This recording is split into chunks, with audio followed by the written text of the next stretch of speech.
Hi my dear sisters and brothers, welcome to our channel On My Way Best Ones. ఈరోజు మనం సమాజంలో జరిగే చాలా క్యాజువల్ ప్రాబ్లమ్ని డిస్కస్ చేయబోతున్నాం. సో చివరి దాకా వాచ్ చేయండి, మీకు చాలా ఉపయోగపడుతుంది. వచ్చే 2026 ఇయర్లో మీరు రిచ్ అవ్వడానికి చాలా హెల్ప్ చేస్తుంది. అదేంటంటే సక్సెస్ తలకెక్కకూడదు. ఒకవేళ ఎక్కితే ఏమవుతుందంటే దాని నుండే మనకి చాలా ప్రాబ్లమ్స్ వస్తాయి. సో మనం కంపల్సరీ తెలుసుకోవాలి. దీన్ని మనం ఒక ఎగ్జాంపుల్ లాగా తీసుకోవాలంటే ఒక రియల్ ఇన్సిడెంట్ని ఆధారంగా తీసుకుందాము. సో అదేంటంటే నేను జనరల్గా కాలేజ్ చదివేటప్పుడు హాస్టల్లో ఉండేదాన్ని. సో హాలిడేస్ ఇచ్చేటప్పుడు ఊరికి వచ్చేదాన్ని. నేను ఊరికి వచ్చినప్పుడు కొద్దిమంది 1 or 2 మెంబర్స్ ఏంటంటే చాలా రిచ్ అయిపోయి ఉన్నారు. అంటే వాళ్ళకి పొలాల్లో మంచి లాభాలు వచ్చాయంట, ఏదో బిజినెస్లో లాభాలు వచ్చాయి అని చెప్పి వాళ్ళు కార్లో తిరగడం, పెద్ద పెద్ద ఇల్లులు కట్టుకోవడం, ఇలాంటివన్నీ జరిగాయి. సో నేను గ్రేట్గా ఫీల్ అయ్యేదాన్ని. ఎందుకు ఇలా జరిగిందంటే వాళ్ళకి బాగా కలిసి వచ్చింది, లాభాలు వచ్చాయి, దీనివల్ల బాగా రిచ్ అయిపోయారు అని. ఓకే, కష్టాల నుండి పైకి వచ్చారంటే గ్రేట్ విషయమే కదా అని హ్యాపీగా ఫీల్ అయ్యాను. అక్కడితో అయిపోయింది. ఆ తర్వాత ఇంకో 2 years తర్వాత ఇలాగే హాలిడేస్కి వచ్చినప్పుడు వాళ్ళు మరీ ఏమీ లేకుండా అయిపోయారు. అంటే అతను నార్మల్ స్కూల్స్కి ఏదో వాచ్మెన్ లాగా పనిచేయడం, లేదా వాళ్ళ ఇంట్లో ఆడవాళ్ళు కూలీ పనులకి పొలంలో పనిచేయడం, ఇలా జరుగుతుందన్నమాట. అంటే వీళ్ళు ఇంత స్థాయి నుండి ఇంత స్థాయికి ఎలా పడిపోయారు అనేది నాకు అర్థమయ్యేది కాదు. నాకు ఎప్పుడు ఇదే థింకింగ్. సో ఎప్పుడు డెవలప్మెంట్ అనేది ఒక్కొక్క స్టెప్ జరగాలి. మనం ఒక్కొక్క రూపాయి దాచుకుంటూ వెళ్తున్నాం. సో ఒక్కొక్కటి కొనుక్కుంటూ ఈ స్టేజ్కి రావాలి. అలా కాకుండా వీళ్ళకి లాభం రావటం వల్ల ఒకేసారి ఈ స్టేజ్కి వెళ్ళిపోతున్నారు. ఓకే, మరి అక్కడే ఉండాలి కదా, అక్కడే ఉండడం ఎలాగో వీళ్ళకి తెలియటం లేదు. నేరుగా ఒకేసారిగా కింద పడిపోతున్నారు. స్టెప్ బై స్టెప్ కూడా కాదు, అస్సలు మేనేజ్ చేయడం వీళ్ళకి రావట్లేదని అర్థం. సడన్ గా భారీ రిచ్ అవ్వడం, భారీగా డౌన్ అవ్వడం, ఏంట్రా బాబు ఇది అనుకునేదాన్ని. సో ఇప్పుడే మీకు అందరికీ తెలియని ఒక విషయాన్ని చెప్పబోతున్నాను. అదేంటంటే వీళ్ళు సడన్ గా రిచ్ అయిన వాళ్ళు చేసే మిస్టేక్ ఏంటంటే వాళ్ళకి బిజినెస్లోను లేదా పొలాల్లోనూ ఎక్కువ లాభం వచ్చినప్పుడు సో వాళ్ళకి సెకండ్ టైం కూడా ఇలాగే లాభం వస్తుందన్నమాట. ఎప్పుడైతే వీళ్ళకి 2 or 3 times లాభం వచ్చిందో ఇక నన్ను ఎవ్వరూ ఓడించలేరు, నేను రిచ్ అయిపోయాను, నాకెవరు ఈక్వల్ కారు అనే అహంకారాన్ని వాళ్ళు తలకెక్కించుకుంటున్నారు. ఇలా తలకెక్కడం వల్ల ఏం జరుగుతుందంటే మనం ఏం చేస్తున్నామో తెలియదు, ఎక్కడ అడుగు పెడుతున్నామో తెలియదు, ఎవరిని ఎంత తక్కువగా మాట్లాడుతున్నామో తెలియదు, అసలు మన నోటి నుంచి ఏం మాటలు వస్తున్నాయో కూడా మన కంట్రోల్లో ఉండదు. మనకు ఓన్లీ సక్సెస్ తల మీద ఉంటుంది. సో మనం గ్రేట్, మనం రిచ్, ఏమైనా మాట్లాడేయచ్చు, అందరు మనకంటే తక్కువ, ఇలాంటి ఫీలింగ్ వస్తుంది. దీంతో వీళ్ళు ఏం చేస్తారంటే ఇక నాకు లాభం వస్తూనే ఉంటుంది ఇందులో, సో నా లైఫ్ మారిపోయింది, నా దశ తిరిగిపోయింది అనే ఉద్దేశంతో ఇక్కడ వీళ్ళు చేసే మెయిన్ మిస్టేక్ ఏంటంటే సపోజ్ ఎవరైనా వాళ్ళ హోదాకి కింద వాళ్ళు ఎవరైనా కనిపిస్తే, ఏంట్రా నువ్వు ఇంకా జాబ్ తెచ్చుకోలేదా, మా పిల్లలు చూడు ఏం చదువుతున్నారో, ఇలా వెటకారంగా మాట్లాడు. లేదా వాళ్ళని ఇంకా వెటకారంగా, నీకు ఇంకా జాబ్ రాలేదు కదా, నేను జాబ్ ఇస్తాను రా, అక్కడ జాబ్ ఇప్పిస్తాను, ఇక్కడ జాబ్ ఇప్పిస్తాను, అలా జాబ్ ఇప్పించేది కూడా ఉండదు. జస్ట్ అలా చెప్పడం, జాబ్ కూడా తెచ్చుకోలేదు, మీరు ఇక్కడే ఉంటారు మీ బ్రతుకులు అన్నట్లు వాళ్ళని ఎగతాళి చేయడం. ఏంటి జాబ్ ఇప్పిస్తామంటే మంచిదే కదా, ఒక పెద్ద మనిషిలాగా జాబ్ ఇప్పిస్తా అంటున్నాడు అనుకోవచ్చు, కానీ మీరు ఇప్పించడం కరెక్టే, చెప్పే విధానం ఎప్పుడు కరెక్ట్గా ఉండాలి. అయ్యో జాబ్ ఇంకా రాలేదా బాబు, అక్కడ నాకు తెలిసిన వాళ్ళు ఉన్నారు, ఆ జాబ్ నీకు ఇష్టమైనా నువ్వు చేస్తావంటే నేను మాట్లాడతాను అని చెప్పడం ఒక పాయింట్. నీకు జాబ్ లేదు కదా, నాకు అందరు తెలిసిన వాళ్ళే, మేము రిచ్, నేను అక్కడ ఇప్పిస్తాను అని పొగరుగా చెప్పడం తప్పు. కొద్దిమంది అబ్బాయిలు కొన్ని జాబ్స్ నచ్చక వాళ్ళు ఇంట్లోనే ఉంటారు, వాళ్ళకి నచ్చిన జాబ్ దొరికేదాకా వెయిట్ చేస్తూ ఉంటారు. అందులో దానికి వాళ్ళకి జాబ్ రాదు, వాళ్ళు తెలివైన వారు కాదు అని ఉద్దేశం కాదు. సో ఒక మనిషిని అనే ముందు వాళ్ళ కెపాసిటీ మనం తెలుసుకోవాలి.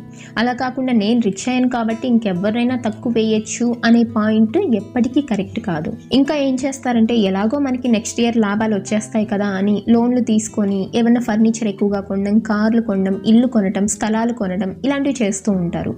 ఎప్పుడైతే నెక్స్ట్ టైం లాభం రాదో వీటన్నిటికీ కట్టలేక మొత్తం ఉన్నవి కూడా అమ్మాల్సి వస్తుంది. సో డబ్బు ఉందనే ఫీలింగ్తో ఫర్నిచర్స్, కార్స్ అన్నీ కొనుక్కొని అందరికీ షో ఆఫ్ చేసి నేను గ్రేట్ అని చూపించుకొని తర్వాత లాభాలు లేనప్పుడు లోన్ కట్టలేక, అప్పులు కట్టలేక వాటన్నిటిని అమ్ముకొని మళ్ళీ లాస్ట్ స్టేజ్కి రావడం అనేది చాలా బాధాకరం. ఇదంతా అసలు దేనివల్ల జరుగుతోంది? కొంచెం డబ్బు రాగానే మనకొచ్చే ఆశ, అహంకారం, నాకేంటి దేవుడు ఇచ్చేశాడు అనే పొగరుతో జరుగుతుంది. ఈ ఒక్కదాన్ని మనం కంట్రోల్ చేయగలిగితే మనం ఎప్పుడు రిచ్ హోదాలోనే ఉంటాం.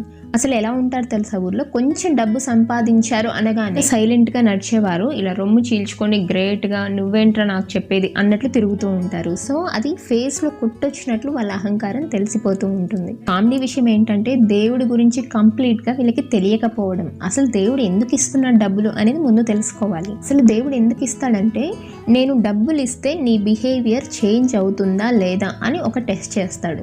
సపోజ్ అందుకే కొంచెం డబ్బు ఇంక్రీజ్ అవ్వడము, సడన్గా లాభం రావడం కొన్నిసార్లు జరుగుతుంది. అది వచ్చినప్పుడు మన మైండ్ మెంటాలిటీ ఏంటి, మనం ఎలా బిహేవ్ చేస్తాం అనే దాన్ని అబ్జర్వ్ చేస్తూ ఉంటాడు. ఇప్పుడైతే దేవుడు ఇచ్చిన దాన్ని మనం గుర్తించి తృప్తిగా ఫీల్ అవ్వడం, దానివల్ల హెల్ప్ చేయడం లేదా కొంచెం ఒదిగి ఉండడం ఇలాంటివి చేస్తాము, ఇంకొంచెం ఎక్కువ డబ్బులు ఇవ్వడానికి ట్రై చేస్తాడు. ఇప్పుడైతే మనకి కొంచెం డబ్బు ఇస్తూనే లేదా కొంచెం సక్సెస్ వచ్చిన వెంటనే పొంగిపోయి అహంకారంగా తయారవుతాము. అక్కడ దేవుడికి అర్థమైపోతుంది వీడికి అహంకారం ఎక్కువగా ఉంది, ఎలాగైనా కట్ చేయాలి. మీరు చేసిన మంచి పనులకు కావచ్చు లేదా మీరున్న నిజాయితీకి కావచ్చు కొన్నిసార్లు మీకు లాభాలు వస్తూ ఉండొచ్చు, కానీ దాన్ని నిలుపుకునేది మీకు తెలియాలి. ఎప్పుడైతే ఇలా అహంకారంగా బిహేవ్ చేస్తారో దేవుడు ఇచ్చింది కూడా వెంటనే తిరిగి లాగేసుకుంటాడు. సో ఇక్కడ ఆచితూచి వ్యవహరించాలి. అందుకే దేనికి బిల్డప్ వద్దు, దేనికి ఓవర్ యాక్షన్ వద్దు. ఈరోజు నీకు ఒక కొత్తిల్లు ఇచ్చాడంటే దాన్ని నువ్వు ఆస్వాదించాలని అర్థం. నువ్వేదో మంచి పని చేస్తే నీకు త్వరగా ఇచ్చుండొచ్చు లేదా కొన్నిసార్లు లేటు అవ్వచ్చు, అంతేకాని నీకే ఇచ్చాడు, నీ చుట్టూ ఇంకెవ్వరూ కొనలేరు, నువ్వే గ్రేట్ అని మాత్రం కాదు. ఇంకా కొద్దిమందిని చూస్తూ ఉంటాం. మేము రెంట్ హౌస్లో ఉన్నప్పుడు ఇంకొక ఆమె సింగిల్ బెడ్రూమ్లో చాలా ఒకే రూమ్లో ఉండేదన్నమాట. ఆమెనందరూ తక్కువగా చేసి చూసేవాళ్ళు. సో ఇక్కడ మ్యాటర్ ఏంటంటే ఆమె సింగిల్ రూమ్లో ఉందా లేదా 3 BHKలో ఉందా అనేది మ్యాటర్ కాదు, ఆమెకి ఎంత అవసరం. సో ఆమెకి పిల్లలు ఊర్లో వదిలి వచ్చింది. సో ఆమె ఉండేది ఒక్కదానికి ఎంత అవసరం. సో ఒక రూమ్ అయితే సరిపోతుంది కాబట్టి ఆమె ఒక రూమ్ ఉన్నది చాలని అందులో ఉంటుంది. అంతే కానీ ఆమె 3 BHKలో ఉండే స్తోమత లేక కాదు, దానికంటే పెద్ద ఇల్లు తీసుకోలేక కాదు. సో నేను ఒక్కదాన్ని, నాకు ఈ రూమ్ సరిపోతుంది అని ఆమె అక్కడ ఆగిపోయింది. కొన్నిసార్లు కొద్దిమంది కార్ కొనకుండా బైక్లోనే వెళ్తూ ఉంటారు. మేబీ వాళ్ళ కార్ ఇష్టం లేకపోవచ్చు లేదా కారు వాళ్ళ జాబ్కి అవసరం లేకపోవచ్చు. వాళ్ళకి ఏం అవసరమో అది యూస్ చేస్తూ ఉంటారు. అంతేకాని అందరినీ వీళ్ళ కార్ లేదు కాబట్టి తక్కువ, సో సింగిల్ రూమ్లో ఉన్నారు కాబట్టి తక్కువ, ఇలా తక్కువ అంచనా వేయడం అనేది చాలా చాలా రాంగ్. సో ఎదుటి వాళ్ళ కష్టాన్ని బట్టో లేదా వాళ్ళ పరిస్థితిని బట్టో వాళ్ళకి ఏది సరిపోతుందో దాన్ని బట్టి వాళ్ళ నిర్ణయం తీసుకుంటూ ఉంటారు. మధ్యలో నువ్వు దూరాల్సిన అవసరం అనేది లేదు. సాఫ్ట్వేర్స్కి ల్యాప్టాప్ అవసరం అవ్వచ్చు, వాళ్ళు కొనాలి తప్పనిసరి. ల్యాప్టాప్ లేని వాళ్ళు తక్కువగా చూడాల్సిన అవసరం లేదు, వాళ్ళ జాబ్కి ల్యాప్టాప్ అవసరం లేదేమో అందుకే తీసుకోలేదు. అంతేకాని వస్తువులను బట్టి వాళ్ళని డిసైడ్ చేయడం లేదా మాకేదో ఉంది మేం రిచ్ అని బిహేవ్ చేయడం తప్పు. అది ఎప్పుడు పతనానికే దారి తీస్తుంది. ఈ రోజు నువ్వు తక్కువ అంచనా వేసిన వాళ్ళు రేపు ఏ పొజిషన్లో ఉంటారు కూడా నీకు తెలియదు. ఈ రోజు నువ్వు గ్రేట్గా ఫీల్ అయ్యావు, రేపు నువ్వే పొజిషన్లో ఏ రోడ్డు మీద ఉంటావో కూడా తెలియదు. సో జరిగేదాన్ని దేవుడికి వదిలేయండి, దేవుడు చూసుకుంటాడు. నువ్వు చేయాల్సిందేంటో చూసుకో. ఇంకా తీసుకుంటే చాలా ఎగ్జాంపుల్స్ ఉంటాయి. సో కొన్నిసార్లు ఇంట్లో పనిచేసే మెయిడ్స్ కూడా బట్టలు పాతవి అని ఇచ్చేస్తూ ఉంటారు. ఇదో తీసుకో, మేము గ్రేట్ కాబట్టి నీకు ఇస్తున్నాం అని కాదు, అది ఆమె వేసుకుంటుందా లేదా, వాళ్ళకి ఇష్టమా లేదా అడగాలి ఫస్ట్. సో ఈ బట్టలు ఈ టైప్ వేసుకుంటారా, ఇవి కొంచెం పాతవయ్యాయి నీకు ఓకేనా అని అడగాలి, వాళ్ళ పర్మిషన్ ఉండాలి.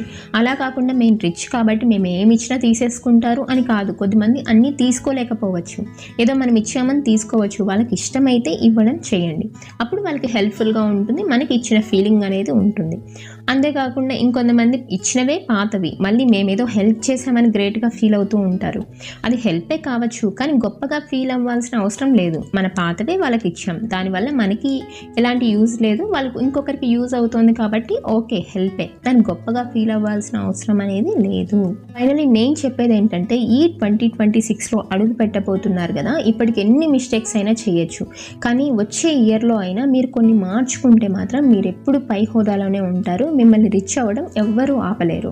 సో ఆ పాయింట్స్ ఏంటో ఇప్పుడు చూద్దాం. ఫస్ట్ వన్, సక్సెస్ ఎప్పుడైనా నీకు వస్తే సక్సెస్ అనేది తలకెక్కకూడదు, అది జస్ట్ ఆస్వాదించంతే, హ్యాపీగా ఫీల్ అవ్వు. నేను ఫస్ట్ వచ్చానా, నేను సక్సెస్ అయ్యానా, హ్యాపీ, నేను చాలా హ్యాపీగా ఫీల్ అవుతున్నాను, అంతవరకే. ఇక సెకండ్ పాయింట్ వచ్చేసి ఎవరిని తక్కువ అంచనా వేయకు. నువ్వు పతనం అవ్వడానికి మెయిన్ కారణం ఇంకొకరిని తక్కువ అంచనా వేయడమే. ఎవ్వరు టాలెంట్లో కావచ్చు ఎందులో తక్కువ కాదు, వాళ్ళకి ఏది అవసరమో అది ఫీల్ అవుతూ ఉంటారు, ఎంతవరకు అవసరమో అదే వాడుతూ ఉంటారు. సో దాన్ని బట్టి మనం డిసైడ్ చేయాల్సిన అవసరం లేదు. ఇక థర్డ్ వన్, సక్సెస్ ఇచ్చినందుకు దేవుడికి థ్యాంక్స్ చెప్పు, ఎందుకంటే దేవుడి వల్లే ఇది జరిగింది. సో అందుకు ఒక కృతజ్ఞత చెప్పడం నేర్చుకో. ఎప్పుడైతే నువ్వు కృతజ్ఞతగా ఉంటావో ఇంకొంచెం అమౌంట్ అనేది, ఇంకొంచెం సక్సెస్ అనేది నీకు ఇవ్వడానికి ట్రై చేస్తాడు. ఇంకా అప్పులు మాత్రం చేయకు. సక్సెస్ వచ్చినప్పుడు మనకి ఏం చేస్తున్నామో తెలియదు. సో ఎన్నైనా అప్పులు చేద్దాం అనిపిస్తుంది, ఇంకా రిచ్ అవ్వాలి, ఇంకా అందరు గ్రేట్ అనుకోవాలని ఎంత పడితే అంత ఖర్చు చేస్తూ ఉంటారు. సో అప్పులకు వెళ్ళేటప్పుడు, లోన్లకు వెళ్ళేటప్పుడు కొంచెం జాగ్రత్త. ఇక నెక్స్ట్ వన్, అహంకారం అహంకారంగా ఉండకు. దేవుడు నీకు ఏమైనా సక్సెస్ కానీ డబ్బులు కానీ ఇచ్చినట్లయితే సడన్గా ఆస్వాదించు, హ్యాపీగా ఫీల్ అవ్వు, థ్యాంక్స్ చెప్పుకో, ఓకే. ఒకవేళ ఇవ్వకపోతే ఎందుకు ఇవ్వలేదు అని ఆలోచించడం నేర్చుకో. ఎందుకు ఇవ్వలేదు, నేను ఇంత కష్టపడ్డా దీనికి, అయినా ఎందుకు ఇవ్వలేదు అని ఒకసారి ఆలోచించు. దీన్ని అర్థం చేసుకుంటే నీకు గెలుపు వచ్చినా హ్యాపీగా ఫీల్ అవ్వవు, రాకపోయినా హ్యాపీగా ఫీల్ అవ్వవు. జస్ట్ తటస్థంగా, నార్మల్గా, మీడియంగా ఉంటావు. సో ఇదండి వీడియో. పేదవారిగా ఉండటానికి కారణాన్ని మాత్రమే చెప్పాను. సో ఇవి కనుక ఫాలో అయితే మనం ఎప్పుడైనా సక్సెస్ వచ్చినా, రిచ్ అయినా మళ్ళీ పడిపోకుండా ఎప్పుడు రిచ్గానే ఉండడానికి ఛాన్స్ ఉంటుంది. ఇలా కాకుండా రిచ్ వాళ్ళు ఫాలో అయ్యే పాయింట్స్ ఏంటి, మేము రిచ్గా ఉండటానికి ఇంకా ఏవైనా పాయింట్స్ ఉన్నాయా అంటే నేను నెక్స్ట్ వీడియోలో చెప్తాను. Thank you so much for watching.